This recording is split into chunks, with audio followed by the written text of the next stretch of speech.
kawti xi ftit inċerti imma qed jittamaw li l-ftuħ tal-ajruport jgħin biex jagħti spinta lin-negozju tagħhom. Dawn kienu reazzjonijiet ta' ħafna mis-sidien ta' negozji fil-Belt Valletta li tkellmu ma' Net News. Ġimgħa eżatt mill-ftuħ tal-istabbilimenti tal-ikel u madwar 3 ġimgħat mill-ftuħ ta' diversi ħwienet oħra.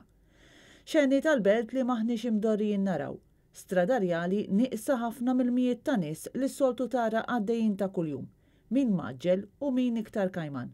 Kafetteriji u ristoranti bi ftit klijenti. Ħwienet varji tista' tgħid vojta għajra l-ħaddiema.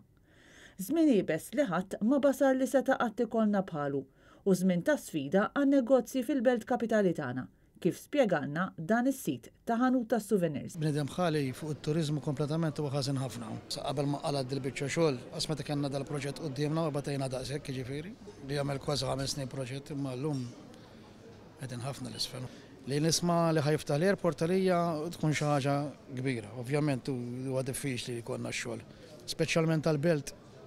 Intlaqatna ħafna huwa importanti llum qabel għada li jibdew jinfetħu daqsxejn restrizzjoni tiżjed bħall-airport. Ma nipretendix li mill-ewwel ġurnata jinfetaħ, imma ngħid għall-inqas.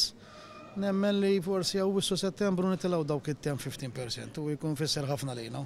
Forsi nsalvaw is-sena.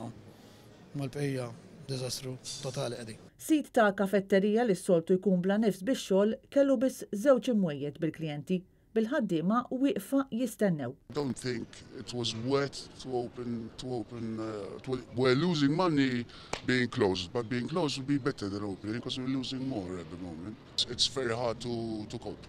Staqsejnieh jaħsibx li l-ftuħ tal-ajruport jgħinx li-negozju tiegħu jerġa' jqum fuq saqajh. I always take in consideration myself. I wouldn't go abroad of what's happening, so I don't think it's going to be as good as people are thinking. We always hope for the best, but time will tell. Donna dawra mat-toroq tal-belt u nnotajna li kien hemm sidien ta' ristoranti u kafetteriji oħra li jażlu li jibqgħu magħluqin minkejja it-tnaqqis fir-restrizzjonijiet. Żmien ibes ukoll għal ħwienet l-oħra, dawk tal-ħwejjeġ u taż-żraben fost oħrajn.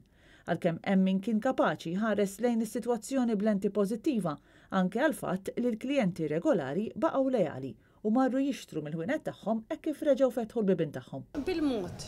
Il-belt qiegħda naqra bil-mod għalissa. Però nirringrazzja il-klijenti tiegħi jiġifieri qegħdin jiġu ftit. L-istess sit qalet li minn barra l-klijenti regolari ftit huma l-klijenti oħra li qed jidħlu jixtru. Iduru dawra ftit imma bħalissa. Il-belt bil-mod qiegħda. It-tama ta' kull wieħed u waħda minn dawn is-sidien hi li għada ikun jum aħjar millum. Nisperaw li morru ftit aħjar milli qegħdin issa. Kristina Majra, Net News.